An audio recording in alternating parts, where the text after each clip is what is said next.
That is nice. Where's your pink dress? I was going to say, I clearly did not get the memo and would have worn a snappy tie. That is, somebody get a picture of that just for,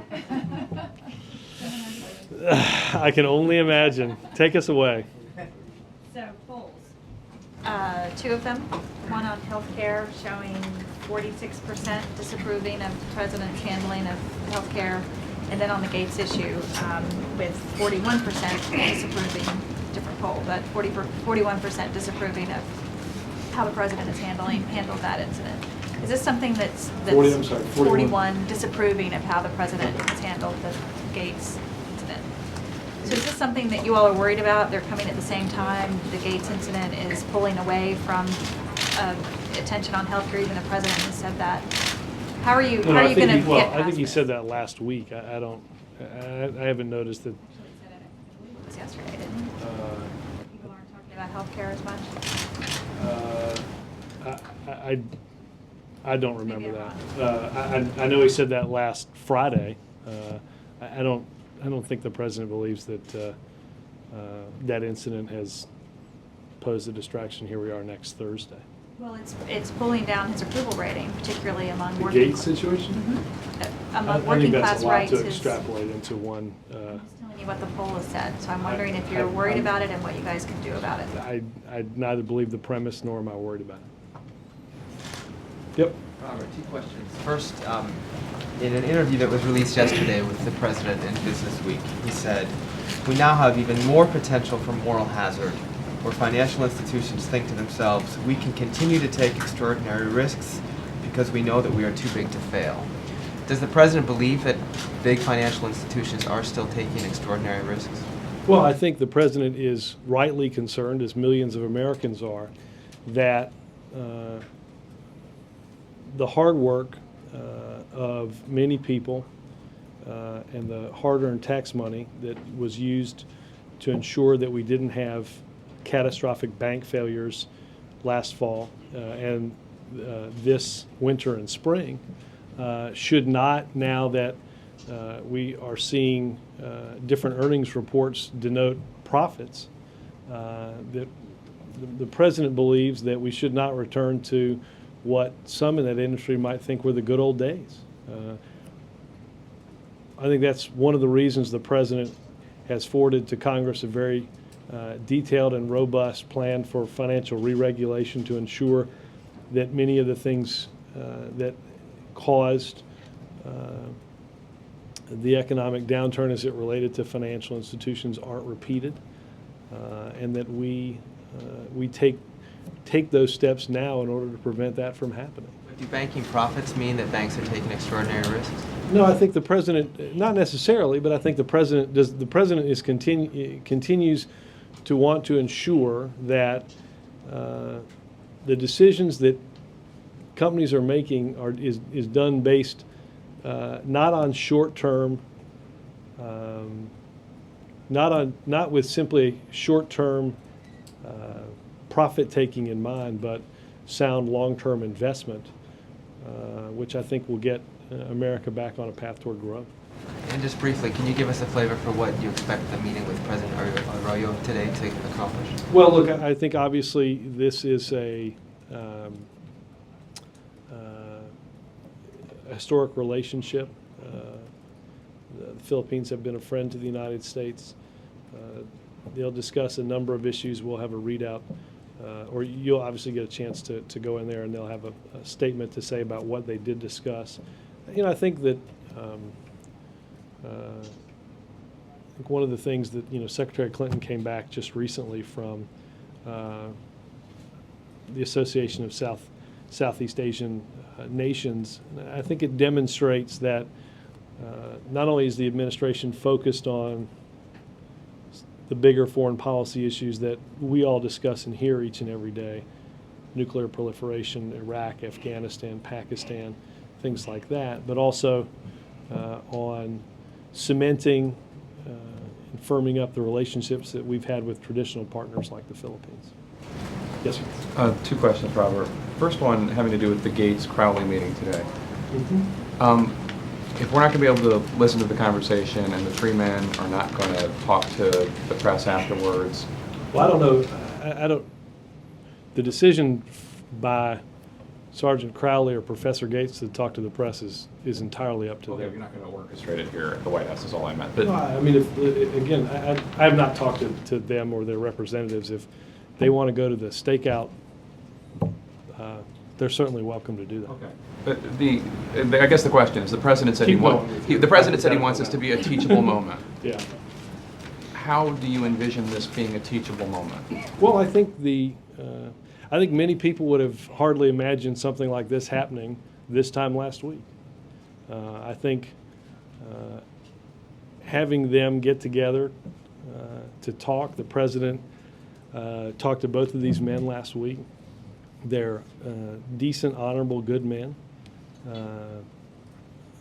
To get together and talk about what's going on in this country is a positive thing, even if you're not able to hear each and every word of it. I think that kind of dialogue is what has to happen at every level of our society if we're going to make progress on issues that we've been dealing with for quite some time. I guess I could just request, I'm sure on everybody's behalf, that we find out and have as thorough a debrief from you as possible so that we can make it as much of a teachable moment as possible. Like I said, I'm not, I won't be there, but I will endeavor to see what I can get. Close with one of the guys who will. I know the president, yeah.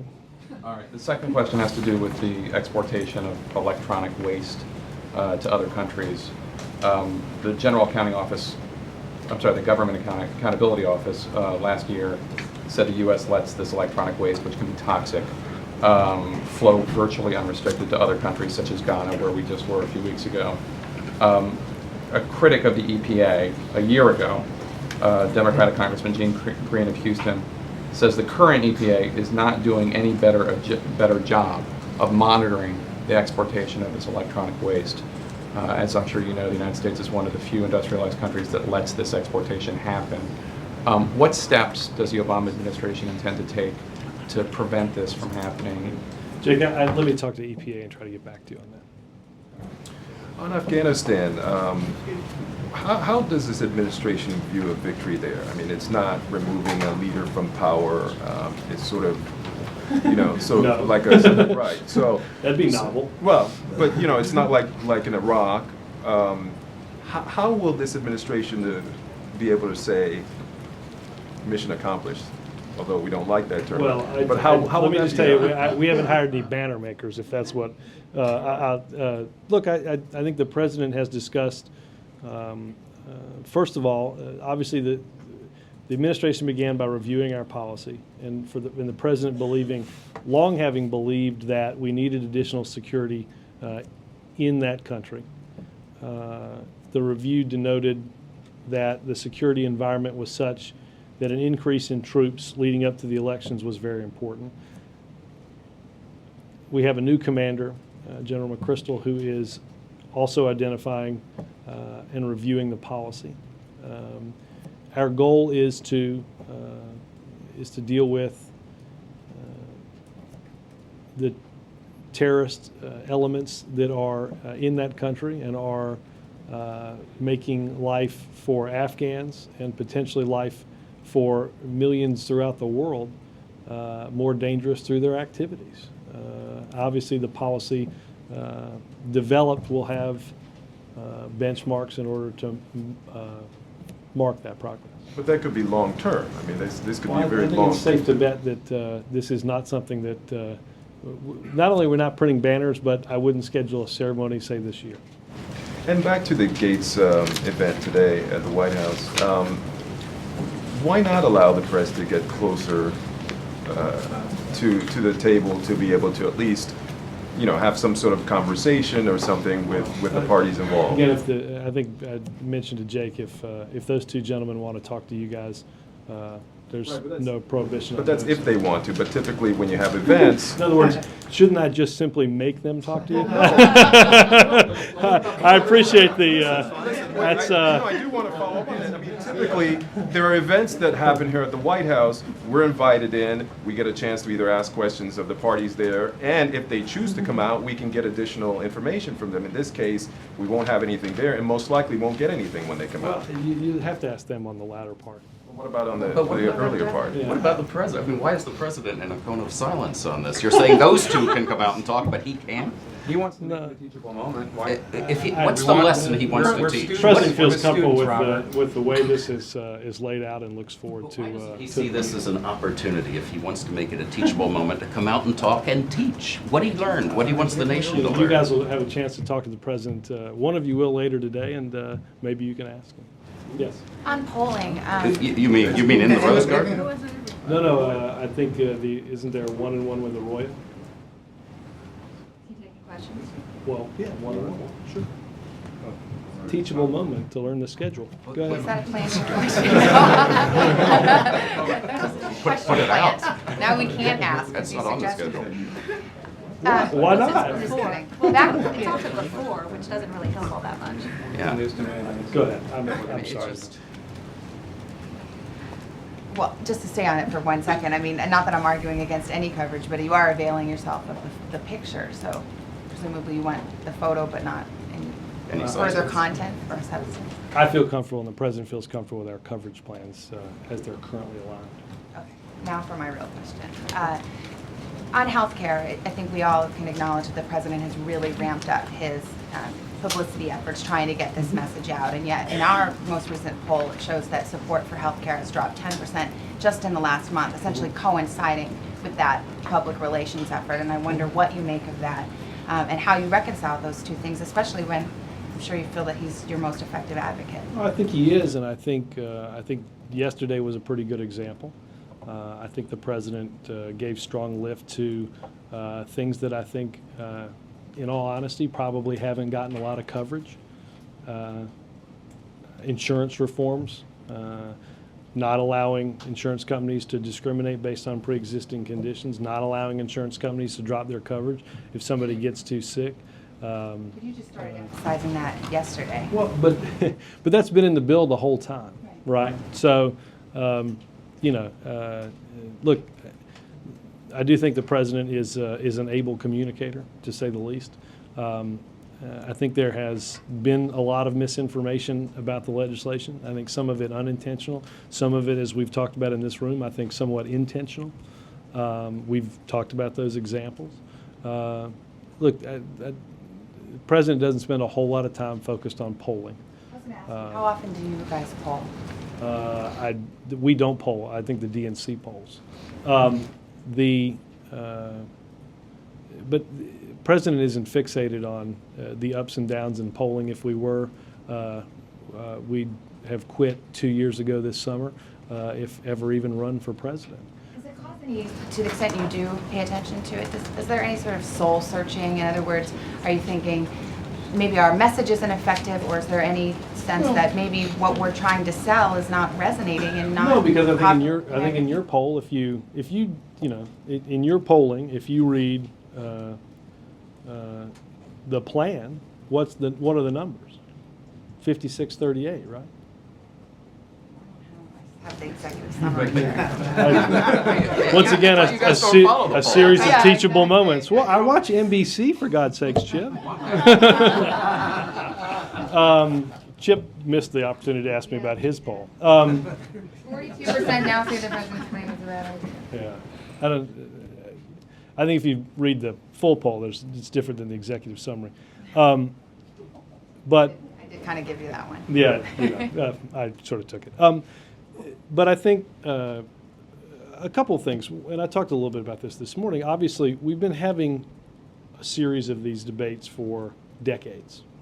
I think many of the same lines of attack that you see in some cases being used today are the same that were used as we debated the creation of Medicare. Big government-run healthcare program. Doctors won't be able to make decisions. So we understand that, and you know, you can go back 16 years ago, you can go back 40 years ago.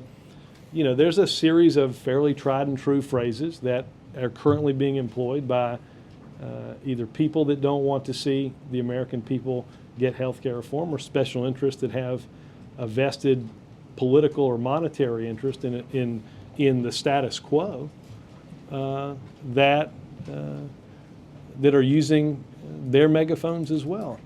The president will continue to push on this because he knows it's the right thing to do for the American people. And I think whether it is explaining, as he did in the news conference, that doing nothing means thousands more without insurance, families are guaranteed to pay more money in premiums, continued discrimination on the basis of pre-existing conditions, whether it's emphasizing what's in the bill for insurance reforms for people that are lucky enough to have insurance that they like, that's already affordable to them. So, you know, I think the president will continue to do this, and I think he believes he'll be successful. Yes, ma'am. Robert, today the New York AG's office released a report detailing 2008 bonuses paid by the original 9 TARP recipient banks, and that totals some $18 billion. I wondered if you folks had a 18 reaction. Billion. I have not seen the report, but I'll ask somebody to pull it so I can take a look at it. I mean, again, I think, you know, I think the president has and continues to believe that the American people don't begrudge people making money for what they do, as long as we talked about earlier, we're not basically incentivizing wild risk taking that somebody else picks up the tab for. I think that's what the president wants to make sure changes. I think you've seen the House take important steps in considering legislation that includes the president's proposal to provide a say on pay for that legislation, or say on pay for executive comp legislation that he believes would use the very powerful, would use the power of public opinion to dissuade outlandish salaries. Shareholder opinion, right? Is Yeah, that shareholder? yeah, shareholders would be allowed to, through a non-binding vote, register their approval or disapproval of the pay that was set on the companies in which they're invested in. Yep.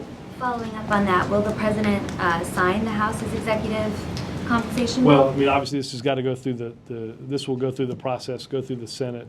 Obviously, we're encouraged by many of the provisions that are in the House legislation because I think it was just just about a month ago where we sent parts of this legislation to the Hill to act on, and we're pleased that it's moving forward. Yes, sir. If you could provide us with some more logistics of the event this evening. Apparently you decided you don't want to splash beer on Malia and Sasha's picnic table, which is probably a smart thing. Can you talk about Well, I don't, for any number of probably good reasons, Yeah. that's I don't know if, I know there were a couple of different locations that were being talked about. Some of this weather permitting, obviously there's a couple of different tables, one right out by the Oval Office and then one down a bit in the Rose Garden, and I'm not sure where we landed on that yet. The picture we're going to get appears to be the 3 principals, but there are a number of people coming here, by my understanding. Are they all going to get together? What are you doing with the other guys? I don't know what, I know that each Professor Gates and Sergeant Crowley have family that are coming with them. I know they will arrive here, be greeted, taken on a tour. They'll have a chance to get some pictures.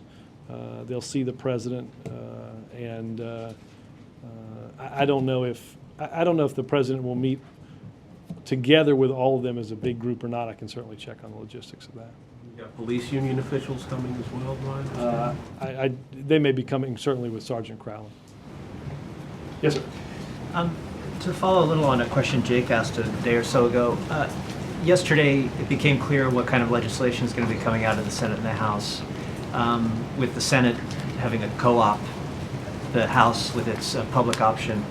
Heard Senator Conrad this morning saying that there just will never be votes for anything with a public option in the Senate. How will those two pieces of legislation be reconciled? Delicate. Are you planning, or are you talking to? Well, I mean, the Selectmen Conference? right. Well, Committee? no, I think, look, obviously we're going to, I'm glad you fast forwarded to the point where we've got the two pieces of legislation.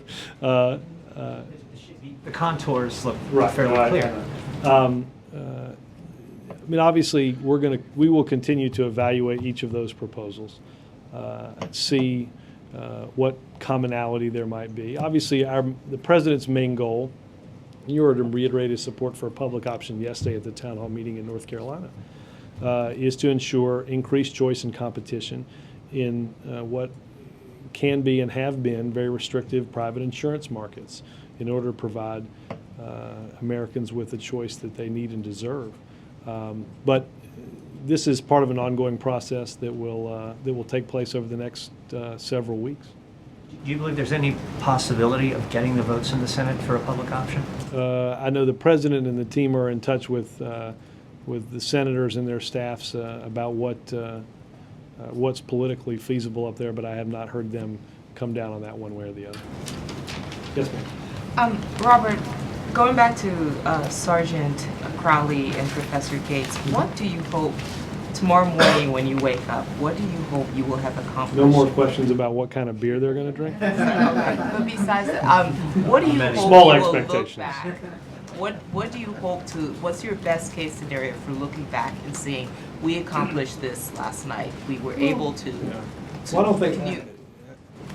Let me answer this not as the press secretary to the president, but as as an average American citizen. I'll take my tie off. I'll be right back. Look, I think again, just as the president said, this is obviously you had a situation many days ago that got a lot of attention, not the least of which was because of his word choice, which he's come out and said he wishes he hadn't used those words or that word. That each of these two individuals, again, are accomplished at what they do. They're honorable, decent men. That he believes this entire situation, if we step back and have a better dialogue amongst each other and have a conversation about common hopes and common opportunities and common dreams, that we can make headway on some of the issues that we've been wrestling with for a long, long time. And I think the president hopes that, I don't think the president has outsized expectations that one cold beer at one table here is going to change massively the course of human history by any sense of the imagination. But that he and the two individuals, Sergeant Crowley and Professor Gates, can hopefully provide a far different picture than what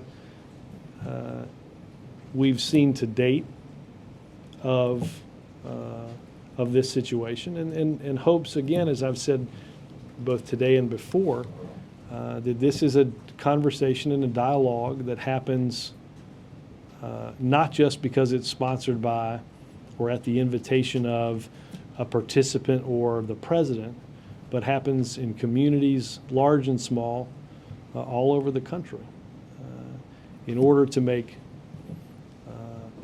progress through better understanding. And I think that's what the president wants to do today. Yes, Robert, two quick ones about you should be sitting between Thelma and Louise up here. Living suicide is I like driving. A couple quick questions about tomorrow. The policy retreat involving cabinet secretaries, et cetera. What's the purpose of it, the logistics of it? Does this indicate the need or the judgment that there is a need for a 6-month course correction? No. This is something that's long been on the docket. This has happened with virtually every president since Eisenhower. The retreat for us is probably a little less scenic since it's across a closed street. It's an opportunity for the president, the vice president, senior White House staff, and cabinet officials all to get together and talk about the agendas, both past and forward, how we can work, how we can continue to work together to make progress.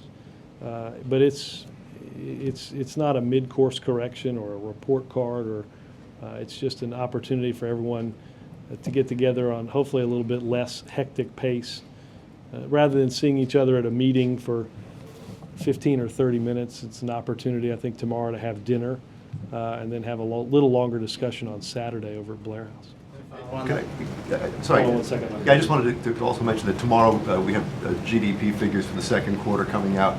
The president was saying yesterday how shocked he was to see this the news magazine cover saying the recession's over. Can I assume that means he and you expect further contraction? Well, let me, for my friends at the Council on Economic Advisors, repeat to you that they haven't gotten the figures, and I haven't seen, neither, to my knowledge, has the president. So I want to just, that's my caveat so that they can breathe easier up there. Look, I think, I don't want to get into the realm of predicting. Obviously, I think, as the president said in North Carolina, in taking office in January, we're hurtling toward the edge. I think he quoted yesterday economists that discussed what the likelihood or chances are that we would go over the edge and end up in a depression.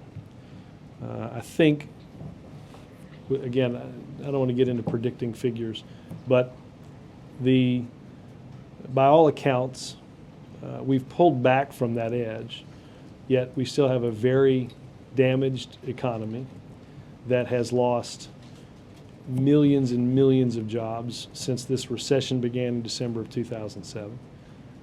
We saw for a long, long time a retrenchment from lending.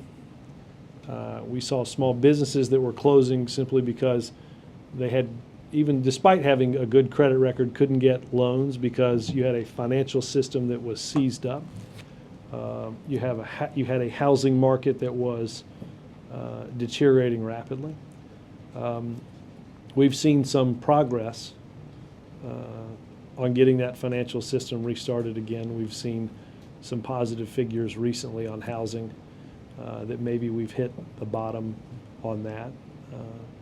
And I think, as the president said yesterday, we've probably stopped the bleeding, but in many ways you still, I'll use a healthcare analogy, you still have a very sick patient in the American economy. That in North Carolina, with 11% unemployment rate, gives you just one example of many of people that are continuing to struggle. So obviously, whatever tomorrow shows, I think it will denote that our economy has taken a tremendous hit, that the recovery plan has cushioned that blow, and that we're on the path towards laying that foundation for long-term economic growth, understanding that all of this is going to take quite some time.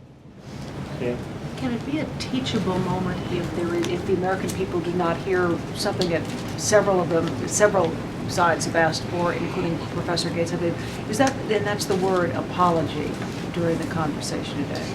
Well, look, I don't want to get ahead of what may or may not be talked about, and I think that's a bit premature, and I'd leave it obviously to individual participants, to Mr. Gates and Mr. Crowley, to make to make those comments and conversations. I've not talked to either of the individuals, so I can't even surmise on what to expect. George, do you have a follow-up? I just want a logistical follow to Mark's first question. Are you planning any kind of readout or briefing of any kind on the cabinet get-together? Let me see. I think it's going to be somewhat mundane, but we'll be happy to provide such a mundane readout. Joe. I had a question on the healthcare event yesterday, but I had a question on the healthcare event yesterday, but on the Gates thing, the president has said that he wants this to be a teachable moment, regardless of who. I'm sorry, wait a minute. Are we healthcare or are we Gates? I'm sorry. Gates. Okay, first. I'm sorry. So he said he wants it to be a teachable moment, regardless of who first proposed it. He's, through his surrogates, called these guys to the White House. But is he the teacher in this teachable moment? I think all of us are participants in a moment that we hope can teach all in this country that dialogue and communication will always improve a situation. I don't think today is, I don't think the president looks at himself as, and I don't think today the president believes or the situation will be that one will be the teacher and others will be the students. I think the president believes that hopefully through the example of communication and dialogue, that can be a positive and lasting lesson for others. Dialogue about what? About the situation that happened in Cambridge. But how is that teachable for everybody? How is it teachable for the nation if it's just about an incident between two men? Jake, it's something that's been covered quite a bit. I think it's something that has been, you all have spent an awful lot of time covering. I don't think it's about an incident just involving two men. I think if it was an incident involving just two men, you might not have done so many. Some people think it's an incident about racial profiling. Some people think it's an incident about disrespect for police. Some people think I mean, there are a million different things that it could be a teachable lesson about, and we're not getting any. It's a million, but I don't doubt that there are more than just one. We're just not. You say it's a teachable moment about what? Communication? I mean. No, I think I think communication will help be part of. I don't think, again, Jake, I hate to surmise, I hate to sort of move backwards in a hypothetical. I doubt you could have imagined a week ago in reporting this story that you'd have these two individuals here drinking beer with the president, right? We wouldn't have imagined they'd be here and we wouldn't hear anything that's going to happen from the president. I think you're feigning surprise on that one, Mr. Reed. But I think, he's not using this as an opportunity. The only thing that we're hearing, I appreciate the only thing we're hearing this is a teachable moment example is that we're going to get a photograph out of it or some film. I don't understand. I mean, we don't have to do that. Just the image. Well, do you think the coverage has been, it's been good that people have been covering this issue? You said there's been a lot of coverage. Is that a good thing? Some of it, I think, has, sure. I think, do I? More you could get if he came out and talked to us. I feel like I'm buying a car. Kirk. I did have thank you, Robert. I'll come back. It'll be real quick, sorry. Was the president speaking literally yesterday when he said that he would go over the health care bill line by line? Because there's a representative from Tennessee, if I'm not mistaken, who sent out a press release saying he'd like to take up the president on that offer in September. I will forward, if you'll get me that letter, I'll forward it to scheduling so we can get that done. I think they've said unclear if it'll be pool coverage. Kirk? Thanks, Robert. Two questions. One on Sotomayor. Is the White House disappointed that only one Republican on the Judiciary Committee backed her and only 5 in the Senate appear to be? I think it's 6 in the Senate now. 6 in the Senate. I don't know if that included Senator Alexander today. I think without getting into whether or not we're disappointed, I think the president believes rightly, as many have said, Democrat and Republican, that that this is a judge with a tremendous amount of legal experience as a prosecutor, as a judge on 2 different levels of federal court, somebody who has that varied background, that is eminently qualified to serve as a justice on the U.S. Supreme Court, and hopes that she's evaluated that way. And, any reaction to the failure to attract more Republican support? No, I think that's a question to ask some of those who have decided, for whatever reason, to vote whatever they want, whatever way they wish to vote. But I think the president feels like he has as experienced a nominee as anybody has sent forward in a long, long time. Somebody whose rulings from the bench show that she follows the rule of law. And I think soon we'll have a new justice and somebody that all of America can be proud of. On health care, assuming legislation is passed and the president signs it, will the American public be feeling positive results from that before November 2010? Will they be feeling positive results? Yeah, either in terms of costs, in terms of, I mean... Well, I think in many ways, I'd answer that when we have a better sense of what the president's about to sign and some of the deadlines for when that's ultimately implemented, whether it's on the insurance side or the cost side or even on the coverage side. So, yeah. You've said before that you're not drawing any line in the sand as far as a mechanism for meeting this goal of choice and competition, and that you're going to be evaluating the nonprofit co-op as well as the public option. So, are you saying if this nonprofit network or any other mechanism meets those goals, that it would be acceptable to the president and it wouldn't have to be? Would that be drawing a line in the sand the other way? I don't want to get ahead of the policy people doing said evaluation and getting a sense of where we are on this legislation. Deb? There was a bill introduced today in the House to extend by an extra 13 weeks unemployment benefits in hard-hit states with unemployment rates above 9%, obviously Michigan being one of those. Would the president support that bill? I can certainly have our guys evaluate the specifics of legislation. Obviously, one of the things that is contained in the Recovery Act, as you heard the president describe yesterday, is an extension of unemployment benefits. It also helps, the recovery plan also helps those struggling with be able to keep their health insurance when they're unemployed. Obviously, I think Michigan is a poignant example with an unemployment rate now, I think at over 15%, that has that dealt with economic distress far before a recession officially started. You've got the tremendous amount of pressure that puts on an infrastructure that can be helped with extending unemployment.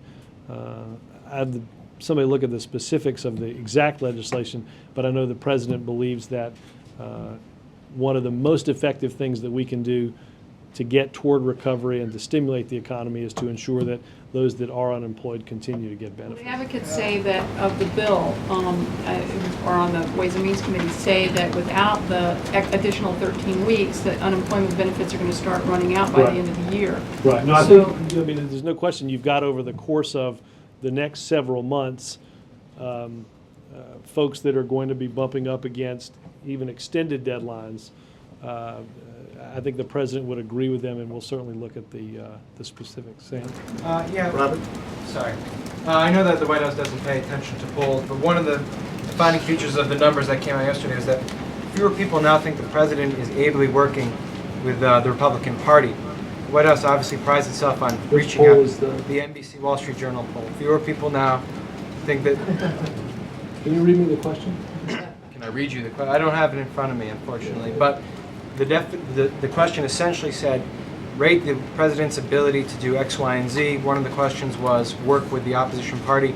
Fewer people now than 1 month ago think that the president can work ably with Republican officials. And obviously you pride yourself on bipartisan outreach, especially on health care. I'm wondering why you think fewer people think you're doing a good job at that. I blame the media. No. No,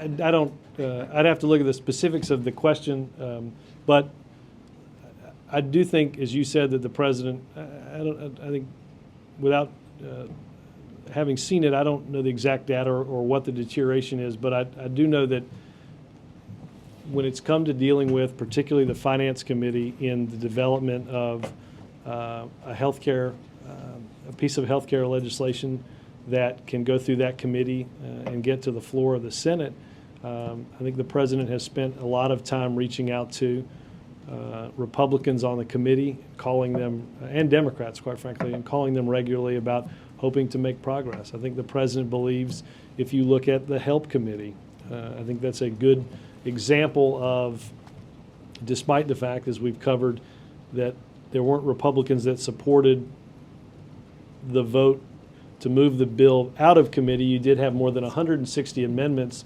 authored by Republicans to improve that bill, accepted by Democrats on that committee. The President believes that, and will continue to work with anybody that's interested in reforming health care to meet the principles that he's outlined. Margaret? Robert?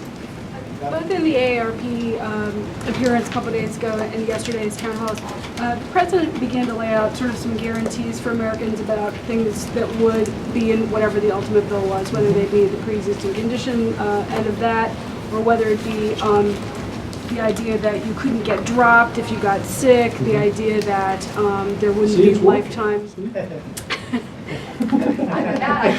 So I guess my question, are these lines in the sand now for you guys? I know you don't like to talk about veto threats. There's going to be 2 essentially shell bills that will get worked out in conference, but are there a couple of hard and fast lines, and are these things that you absolutely will not sign if these things are not in there? I think the only word I'd use, the only thing I'd use veto on today is some of the House, some of that is the House defense legislation that's come out with continued spending for the presidential helicopter,